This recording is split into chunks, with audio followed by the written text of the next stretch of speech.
한덕수 전 국무총리 재판에서 재판부가 증인신문 불출석한 윤석열 전 대통령, 김용현 전 장관에서 구인영장 발부했죠. 잠시 영상 보고 오겠습니다.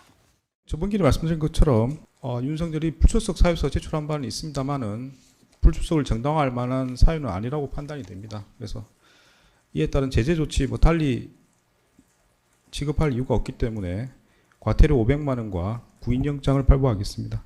네, 구인할 일시는 11월 19일 수요일입니다. 오후 4시에 구인하도록 하겠습니다.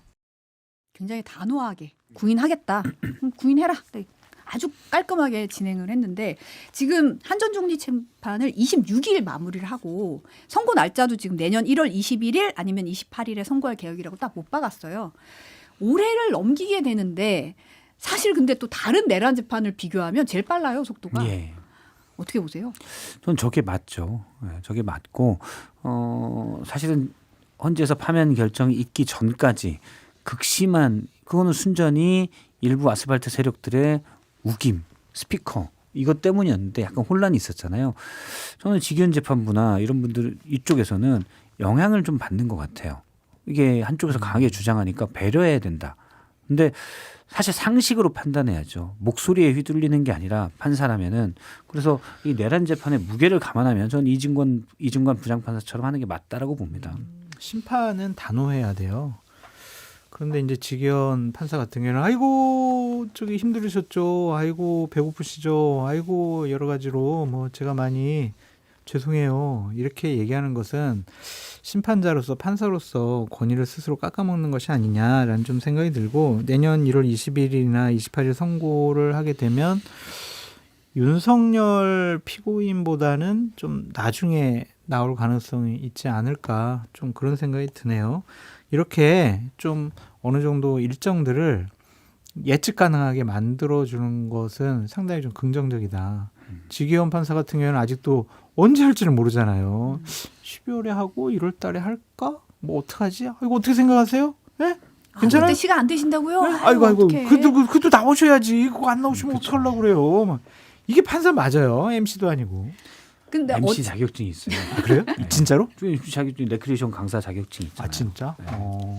근데 일단 이렇게 이진관 재판장이 한덕수 전 국무총리에 대해서 내란 성격을 규정을 하면서 재판 그렇지. 선고를 할 거 아니에요. 그렇지. 이렇게 되면은 지기현 재판부도 영향을 좀 받을까요? 어떻게 보세요?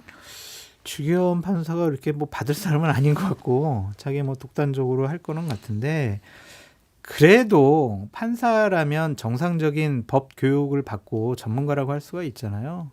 저런 모습 보이는 전직 대통령이 헌법과 법률에 맞지 않는 불법적인 비상계엄을 한 부분에 대해서는 당연히 단호한 판결이 나오지 않을까. 설마 무죄 주겠습니까? 아니면은 내란 재판과 관련해서는 아직도 이렇게 논란이 많으니까 이거는 2심 가서 다투고 저는 그냥 헌재에서 좀 위증한 거 그런 것만 제가 한번 판결 내리겠습니다. 그래서 징역 2년, 집행유예 1년 이런 식의 판단을 하지는 않겠죠. 설마. 저도 그러니까 지기현 재판부가 태도에서 논란이 돼 있고 물론 가장 큰 건 지난번에 석방을 했던 거죠. 일단 물론 법조계 얘기를 좀 들어보면 그냥 당연히 검찰이 직시한 거 알 것으로 하고 왜냐하면 내란죄 기소할 때 주체의 문제에서 법적 논란을 어쨌든 아스팔트 세력이 계속 주장했기 때문에 일단 그거는 상급심에서 판단해라. 그러니까 항고하면 그런 걸 했다는 얘기도 있긴 있지만 어쨌든 태도는 문제되지만 무죄를 줄 거라고 생각하지 않아요. 이거는 너무 명백한 유죄고. 제가 성준영 앵커님하고 방송한 지 한 2년 정도 되는 것 같은데 이렇게 놀라시는 거는 처음 봤네요. 시청자분들은 못 보셨을 것 같은데 네. 제가 징역 2년 윤석열 이렇게 얘기하니까 정말 눈이 커지시면서 엄청 당황해 하시네요. 그런 일은 안 벌어질 겁니다. 걱정하지 마십시오. 김건희 씨 얘기로 좀 넘어가 보겠습니다. 어제 보석신문이 진행이 됐는데 변호인 얘기가 기억도 온전하지 않고 구치소 내에서도 혼자 중얼거리거나 취침 중에도 알 수 없는 이야기를 하는 등 심신이 상당히 불안정한 상태다. 부부를 동시에 구속해 특검을 3개 돌려서 이렇게까지 재판을 하는 게 가혹하지 않는지 고려해달라. 주거지를 자택, 병원 한정, 휴대전화 사용 불가, 전자장치 부착 조건 모두 받아들일 수 있으니까 자택에서 재판 좀 받게 해달라 했는데 이제 특검 측 얘기는 김 씨가 유경옥 정지원 전 행정관을 지난 8월에서 10일에 구치소에서 접견을 여러 차례 했다는 거예요. 그러니까 증거인멸 우려가 있다, 안 된다라고 주장을 했는데 이 부분 어떻게 들으셨어요? 증거인멸 우려가 아주 크죠. 왜냐하면 일단 뭐 그라프에 대해서는 건진이 딱 얘기를 했잖아요. 김건희 씨 앞에서 다른 사람 피해 주지 말고 진실을 좀 얘기를 해라. 그 다른 사람 피해 주지 말라는 건 김건희 씨가 계속 6,200만 원이 되는 그라프 다이아몬드 목걸이를 안 받았다고 하면 만약에 전 그럴 일 없다고 보지만 재판부가 그럼 건진이 중간에서 먹었나? 라고 볼 수도 있잖아요. 건진은 그거 걱정될 것도 같아요. 내가 뻔히 줬는데 저분이 왜 안 받았다고 우기는 거야. 그럼 내가 숨긴 게 되잖아. 그래서 건진도 좀 진실되게 얘기해라 라고 얘기하니까 김건희 씨가 고개를 푹 숙였다고 그러더라고요. 그래서 그런 걸 봐서는 계속 거짓말을 하고 있잖아요. 정말 너무 뻔뻔한 거짓말을 실물 이전에 반클리프 목걸이에서도 실물이 나왔음에도 불구하고 아니라고 계속 우기고 준 사람이 자수서까지 썼는데도 그렇게 얘기를 하는 정도면 유경옥 씨, 정지원 씨 그 행정관들은 접견을 많이 하고 그다음에 재판에 불출석하고 있습니다. 그 유경옥 행정관 같은 경우는 15년직이거든요. 네. 그러면 이거는 나가면 휴대전화 안 쓴다고 해도 아니 본인 거 말고 다른 사람 거 쓰면 되죠. 그래서 방법이야 변호인 휴대폰도 있고 그렇죠, 사실은. 많죠. 그래서 뭐 증거인멸 우려가 워낙 크기 때문에 저는 뭐 보석이 받아들여질 일 없다. 그리고 밤에 궁금한 게 있어요. 밤에 잠잘 때 중얼거린다는데 그걸 누가 들은 거죠?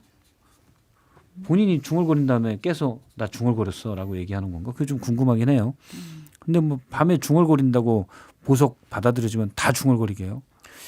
그 교도관들이 들었을 수도 있지 않을까라는 생각이 드는 거예요. 그래서 김건희 씨가 자기 최면을 하는 거지. 건희야 그래 잘 버티고 밥도 잘 먹고 건희야 그래 여러 가지로 잘 잠도 잘 자야 돼. 건희야 잘 버티자. 화이팅 건희야 뭐 이런 얘기를 스스로 하지 않을까. 건희야 내일은 또 내일의 태양이 뜬다. 그래 건희야 이 보석될 반찬은 거야. 맛있는 거야. 내가 먹고 싶었던 음식인 거야 하면서 오늘은 멸치군 뭐 이러면서. 예. 그러니까 그런 얘기를 한 것이 아닌가 하는 생각이 드는데 당장 멈춰님이 우린 그걸 잠꼬대라고 불러요. 아 그래요?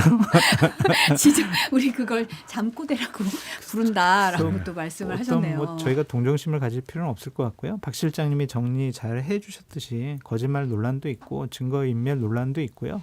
또 범죄 혐의가 한두 개가 아니잖아요. 공식적으로만 18개고 지금 20개가 넘어간 것 같습니다. 그런 사람을 어떻게 풀어줍니까? 근데 저는 보석 사유라고 하면 이제 네. 아프다는 것도 웬만해서는 보석이 그렇게 쉽게 나오지 않거든요. 많죠. 근데 변호인 씨 주장이 혼자 중얼거린다가 보석 사유가 되나? 이건 상식적으로 사실 받아들이기가 쉽지 않은데 혼자 중얼거리는 거 사실 우리 혼자 있을 때도 이게 어디 갔나 보자 이것도 중얼거리는 약간 이렇게 혼자 하는 게 한국인들 국룰이잖아요, 사실. 휴대폰 나쁜 어디 놈들 갔지? 내가 다 뭐 이렇게 네, 혼자 이렇게 응원하고 혼자 이렇게 찾아보고 하는데 그렇죠. 그래서 저는 그리고- 이거를 보석 사유로 얘기한다고 해서 좀 약간 의문이긴 했어요. 그리고 그 나이가 되면 좀 깜빡깜빡하면서 기억도 온전하지 않아요. 좀 막 휴대폰 손에 쥐고 휴대폰이 어디 갔나 막 이러거든요. 그렇기 때문에 이런 걸 가지고 보석 나기 힘들고 예전에 박근혜 전 대통령이 병보석으로 나왔던 거는 그때 이 어깨가 올라가지 않아가지고 정말 빨리 수술이 필요하다. 그래서 수술 때문에 이제 나온 경우들은 있거든요. 근데 이건 어떻게 뭐 정신과 치료를 받을 건가요? 그러면은 분명히 교도소 내에서도 받을 수 있는 것이 아닌가 그런 생각이 듭니다. 그리고 기억 얘기를 계속 하잖아요. 기억이 소실. 이번에도 기억이 잘 안 되는 게 있다. 약간의 빌드업도 있다고 봐요. 나중에 이제 형량 나올 때 거짓말했다라고 얘기할 때 판사가 그런 식으로 얘기할 때 제가 아파서 기억이 잘 안 나요. 온전치 그렇죠. 못해서. 제가 거짓말한 게 아니고 기억이 온전치 못해서 그런 거예요라는 거를 계속 풍기는 빌드업도 있다고 봅니다. 홍준표 전 대구시장이 이제 김건희 씨 측이 뭐 어제 신문에서 부부 동시 구속 가혹하다고 주장하니까 자업자득이다. 어? 내가 2021년 대선 후보 경선 때 조국 부부 둘 다 구속은 가혹하다고 했더니 윤석열 측에서 조국 수홍이라고 얼마나 날 비방했냐라고 콕 집어서 또 SNS에 글을 또 올리셨더라고요. 되게 홍준표 전 시장께서 이 부분에 되게 억울하게 생각을 하시고 몇 번이나 계속 얘기를 하시던데, 그러니까 본인은 당시에 옳은 말을 했는데 왜 이런 식으로 나를 공격을 하느냐. 그리고 윤석열 측에서 부부 동시 구속 이거 한 명은 좀 풀어줘야 되는 거 아니냐. 그런 것에 대해서 니들 과거에 그래놓고 왜 지금 와서 윤석열한테는 그러냐 이런 식으로 좀 공격하는 것 같아요. 한마디로 말씀드리면 나 옛날에 옳은 말 했어. 나 그때 부당하게 공격당해가지고 나 진짜 억울해. 내 말이 맞는 거야. 그렇기 때문에 내가 지금 얘기하는 것도 결국에는 내 말이 맞을 거야. 내 말 좀 들으라고. 나 잊지 말고 지금 장동혁 체제로 어떻게 보수우파 국민의힘이 살아날 수 있겠어. 나 홍준표를 비대위원장으로 해가지고 내년 지방선거 치르자. 나에게 맡겨줘. 이러한 의미가 포함되어 있지 않느냐. 그런 생각이 듭니다. 홍준표 시장 얘기는 뭐 성철 소장님이 잘 알겠죠. 그러니까 조국 수홍이 되면서 배신자 프레임에 역시 약간은 갇혔잖아요. 그러니까 그 부분을 벗어나려고 이게 상식적인 거야. 봐, 너희가 지지하는 윤석열, 김건희도 저러잖아. 라고 얘기하는 거라고 봅니다. 지금 어제 재판에서 김건희 씨가 이제 선물 받았던 건진법사 전성배 씨한테 받았던 샤넬 가방 3개, 그라프 목걸이, 샤넬 구두가 공개가 됐어요. 법정에서. 재판부가 직접 흰 장갑 끼고 만져보고 이제 검수를 했거든요. 가방 이제 일부 가방 신발에 대해서는 사용감이 있다라고 네, 밝혔고 네. 원래 이제 김건희 씨 측은 사용한 적이 없다. 그렇죠. 뭐 이런 식으로 주장을 했었거든요.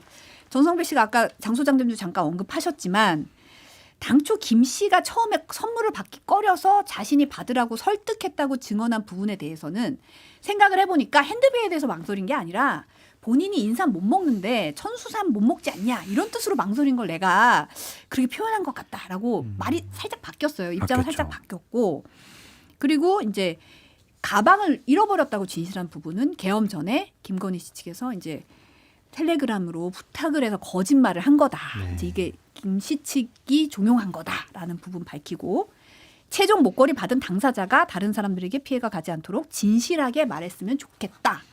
뭐 땅땅땅 대못을 박았더라고요. 이 말이 뭔 말이겠어요. 건이야 너 지금 거짓말하고 있어. 사실대로 얘기해. 나는 다 지금 진술할 거야. 이렇게 좀 얘기하는 것 같은데 건진 법사가 상당히 좀 결심을 한 것 같습니다. 그러니까 진술을 적극적으로 하고 있잖아요. 사실관계를 좀 밝히는 것 같은데 좀 김건희 씨에 대한 실망감, 원한 이런 것들이 좀 복합적으로 있는 것 같습니다. 그러니까 건진 법사가 왜 저렇게 갑자기 진술을 적극적으로 하게 됐는지 취재한 분의 얘기를 들어보면 그 자녀가 있대요. 네. 그러니까 아들, 딸 뭐 이렇게 자녀가 있는데 그 자녀들까지 휴대폰 뺏겨가지고 포렌식으로 압수 당했다고 하더라고요. 뭐 그런 점에 대해서 상당히 힘들어하고 분노에 차 있다. 그런 부분에 김건희 씨에게 어느 정도 좀 변호사 비용이라든지 그런 걸 상의를 했는데 뭐 뭔 상관이야? 당신은 당신이 알아서 해. 이런 식의 상당히 좀 모욕감을 느꼈다. 그래서 적극적으로 진술을 한다. 그런 얘기도 전해지고 있습니다. 원래 이제 계속 건지는 크게 반발하거나 반론을 제기하지 않았잖아요. 입만 열면 사실은 더 본인의 여죄가 나올 수도 있고 아마 그런 전략도 있다라고 보고 또 하나는 그 김건희 씨의 지인인 이준수 씨가 썼던 문자 건지는 소개하면서 무당이라기보다는 로비스트다 했잖아요. 로비스트다, 네.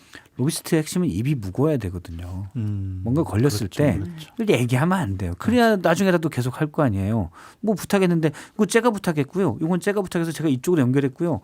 그러면 나와서라도 나중에 몇 년이 될지 모르지만 신뢰를 못 받잖아요. 그래서 저는 입이 무거운 사람입니다를 보여주는 전략도 들어갔다고 저는 보는데 김건희 씨가 해도 너무하니까 말도 안 되는 거짓말해서 자기 죄가 더 커질 것 같아서 그리고 앞서 장 소장님이 말씀하신 대로 그런 실망감도 있고 그래서 이제 다 얘기한다.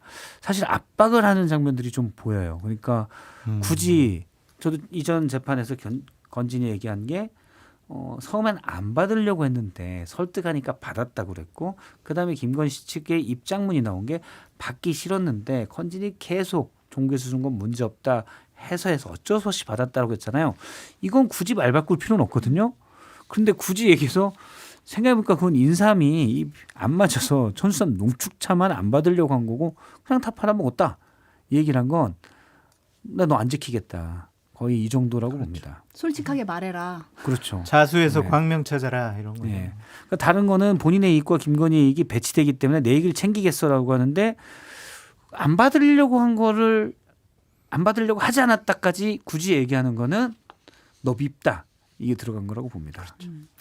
마지막으로 특검팀이 김건희 씨에게 로저비비의 클러치백 선물한 김기현 국민의힘 의원의 배우자를 청탁금지법 위반 혐의로 피의자 입건했습니다.